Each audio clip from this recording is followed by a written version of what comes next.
Si alguien conoce en nuestro país lo que significa la autonomía de una decisión de juicio, de apreciación, es la señora Catherine Ampuero, porque como procuradora me parece que se le dijo: no se meta con Odebrecht usted, sacan y ponen presidente, por favor usted de eso no hable.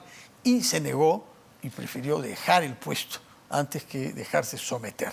Por eso aprecio mucho su autonomía y por eso nos interesa su opinión sobre la advertencia que ha hecho hace poco más de una hora la Junta Nacional de Justicia, pidiendo que no se castigue a un magistrado por el criterio jurídico que adopta en el ejercicio de su autonomía. Correcto. Yo creo que antes de hacer estos pronunciamientos se tienen que leer las acusaciones. Y lo digo ¿por qué, estimado Fernando? Porque parece que solamente han leído la denuncia constitucional de la congresista Patricia Chirinos, que versa obviamente por la opinión, ¿no?, que tuvo respecto al tema Castillo, ¿no? Y ahí coincido que una persona es autónoma en sus decisiones. Podemos estar no de acuerdo, ¿no es cierto?, con una decisión que adopta, y para eso el Código te prevé, por ejemplo, medios impugnatorios para que tú impugnes y vayas a otra instancia, en fin, ¿no? Pero no se puede cuestionar eso. Pero aquí se trata de una denuncia constitucional que no solamente versa sobre la denuncia de la congresista Patricia Chirinos.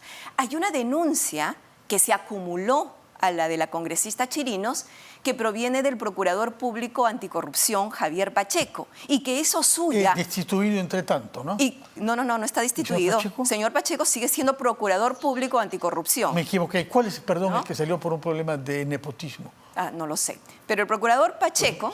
Pacheco debe ser otro. Si usted lo dice, le concedo totalmente la verdad. Y no estoy equivocada.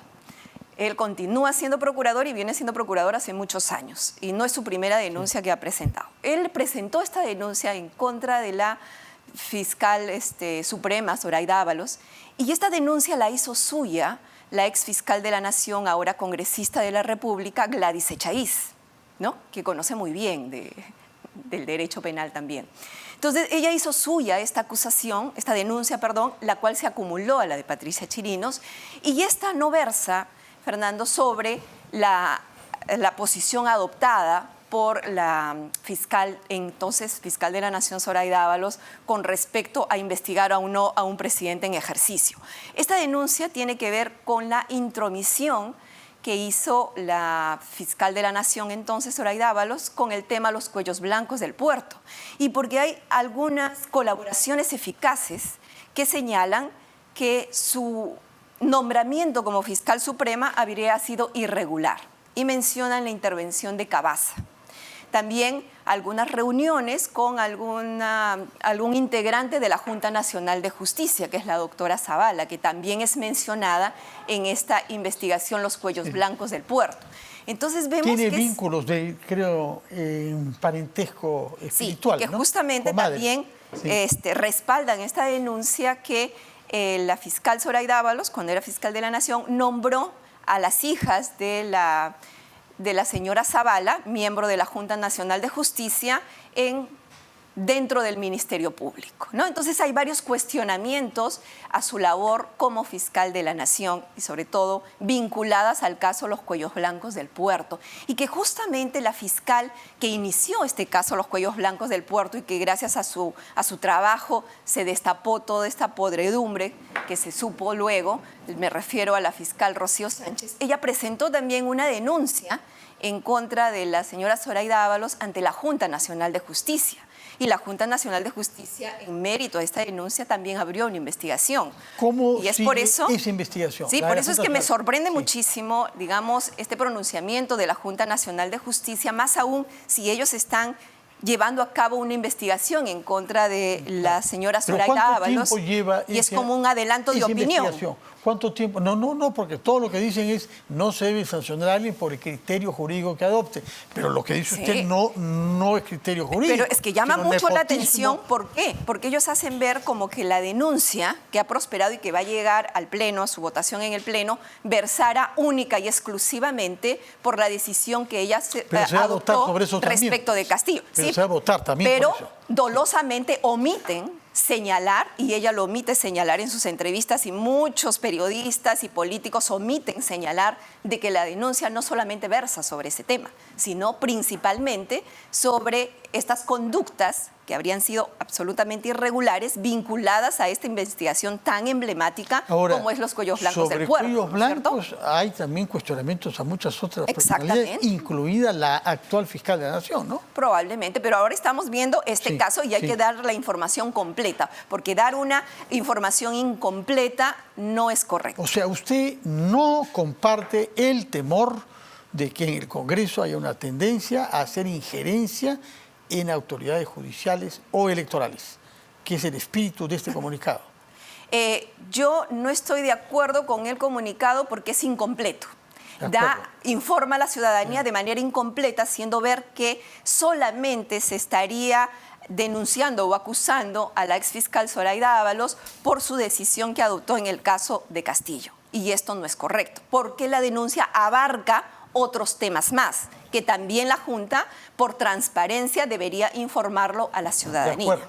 ¿No? Muy bien, tomamos nota de que es un comunicado que le parece incompleto porque no se hace eco de la otra denuncia que no es la misma denuncia porque se ha acumulado. Sí, pero que contiene... Solamente se va a un extremo de la acusación, pero no desarrolla todos los puntos que se le está cuestionando. Tomamos nota de eso. Hay otro tema sobre el que me interesa mucho su opinión, que es el caso Lava Jato. Un caso que la persigue a usted desde hace años, no porque tenga nada que ver usted, sino porque lo estudia y porque ha tenido una palabra crítica desde el primer momento. ¿No? Lo recuerdo muy bien. En este caso hemos tenido allanamientos esta mañana, por una parte, y por otra parte tenemos una decisión de la justicia contra el fiscal José Domingo Pérez en el caso Pedro Pablo Kuczynski. Su opinión sobre estos dos procedimientos, el de Kuczynski con el fiscal Pérez y los allanamientos realizados hoy, en el caso más bien de Susana Villarán.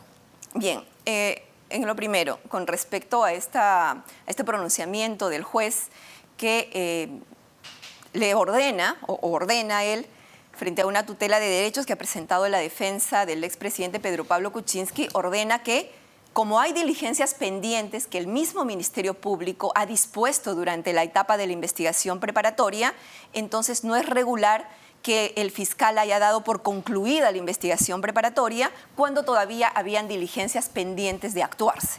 Entonces, en ese sentido, me parece correcta la decisión porque sí tenían que haberse actuado todas estas diligencias dispuestas por el Ministerio Público, más aún de acuerdo a lo que se ha conocido a través de los medios, algunas de estas diligencias han sido suspendidas no por hechos que se les pueda imputar a la defensa del expresidente, diciendo que de repente la defensa ha obstaculizado o ha retardado la realización de algunos actos de investigación. No, habrían sido por otros motivos, por otras causales. Entonces sí me parece correcto que se culmine con las diligencias, si habían diligencias importantes y que ya estaban dispuestas que se realicen durante esta etapa de investigación preparatoria, pues se tienen que concluir para luego dar pase a que el fiscal pueda evaluar todos los elementos recaudados durante esta etapa y pueda finalmente pues formular su acusación penal como corresponde. De acuerdo. Por otra parte, estamos ante el caso Eliane Karp, que tiene que ver también con el contexto general, pero no nos han contestado todavía sobre el caso Villarán. Susana Villarán, línea amarilla, por favor, los allanamientos de hoy. Sí, recordemos que Susana Villarán está investigada no solamente por el caso de línea amarilla, sino también por el caso Rutas de Lima, uno vinculado a la empresa, yo siempre le voy a decir empresa corrupta, disculpen, siempre va a ir con ese adjetivo calificativo con la empresa corrupta Odebrecht, ¿no? Vinculada a Rutas de Lima, y con la empresa OAS, que es otra empresa brasileña también corrupta, que pagó coimas para obtener importantes contratos, está vinculada con la línea amarilla. En este caso es vinculado a la línea amarilla con la empresa OAS, ¿no? Donde la Fiscalía ha requerido el allanamiento de varios inmuebles y el juez le ha concedido esta medida de incautación y allanamiento. Bueno, en inicio me parece una medida que debió haberse tomado hace mucho tiempo, porque son investigaciones antiguas. No nos olvidemos que este caso Lavajato, por ejemplo, Rutas de Lima, eso se inició en el año 2017 y fue también a raíz de una denuncia que nosotros desde la Procuraduría impulsamos, ¿no es cierto?, que lo revivamos, mejor dicho, porque lo habían archivado, Fernando. Estaba archivada esa investigación. Y nosotros desde la Procuraduría logramos recabar elementos nuevos y le solicitamos a la Fiscalía que reabra el caso. Y a partir de esta denuncia que pusimos es donde se reabre el caso.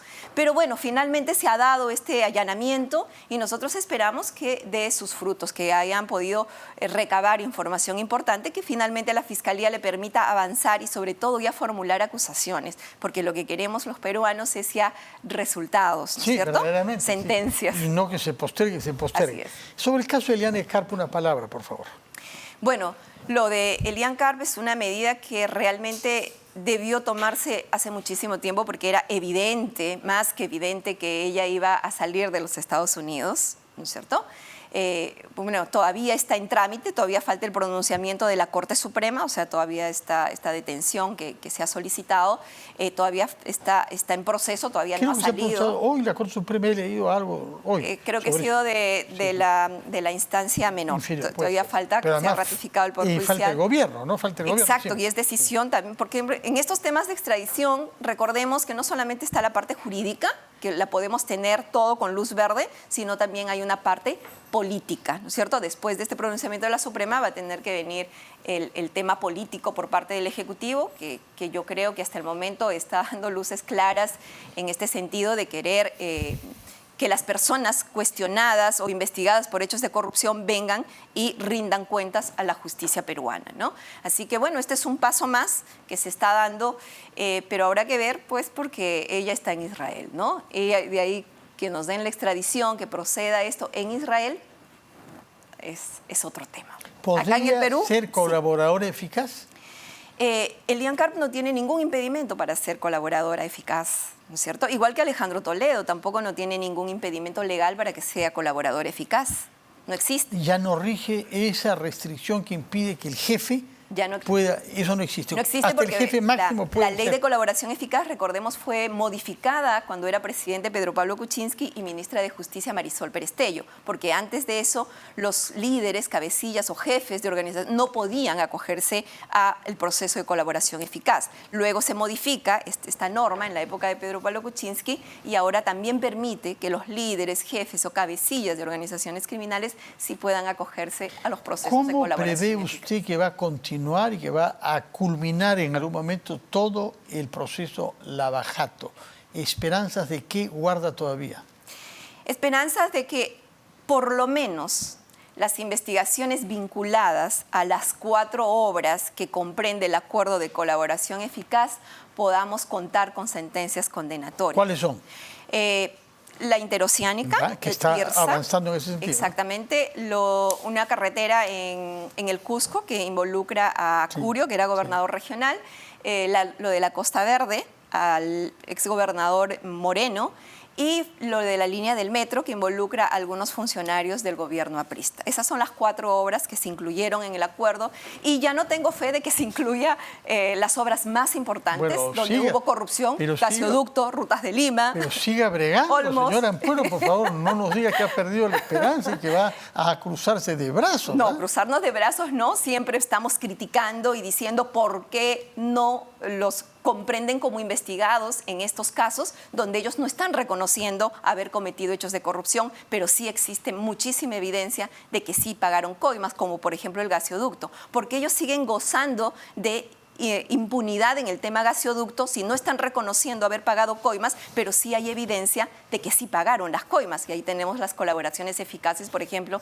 de los Graña, Miro Quesada, que señalan que sí hubo irregularidades en el tema gasoducto. Sobre los codinomes, ¿tiene usted esperanza de que se pueda saber a quién corresponde? Porque hay varias decenas de personas que han recibido dinero y cuyos nombres no conocemos ni siquiera. Bueno, ese es otro mal manejo que tuvo la Fiscalía porque se dejó chantajear desde mi punto de vista por la empresa Odebrecht. Exigió Odebrecht, recordemos, los 524 millones de chacta para que dé los codinomes y hasta ahora no sabemos nada. Y ya van 2 años, ¿no? Quiero precisar que el procurador destituido al que hizo referencia, Javier Pacheco, que sí ha sido separado del cargo en base a una contratación de alguien que él hizo. Javier Pacheco ha sido separado. No, corrijo.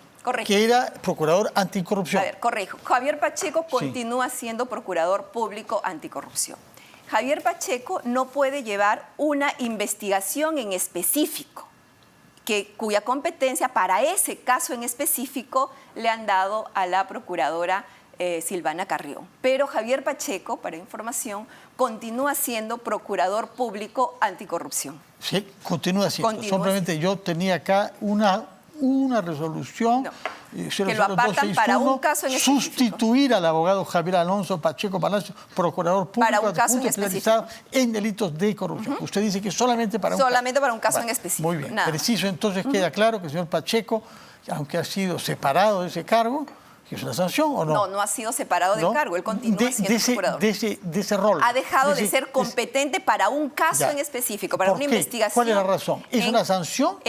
Específico. No, no es una sanción, sino que él no puede ver ese caso porque una declaración de un testigo o alguien lo ha señalado. Bien, tomamos nota de eso, para lograr la corrección. Objetividad e imparcialidad en la defensa jurídica del Estado, es correcto que ese caso en específico le asignen a otro procurador. Muy bien, tomamos nota de eso. Muchas gracias por su precisión, señora Catherine Ampuero, y por que nos ha dicho que mantiene la esperanza en que hayan resultados.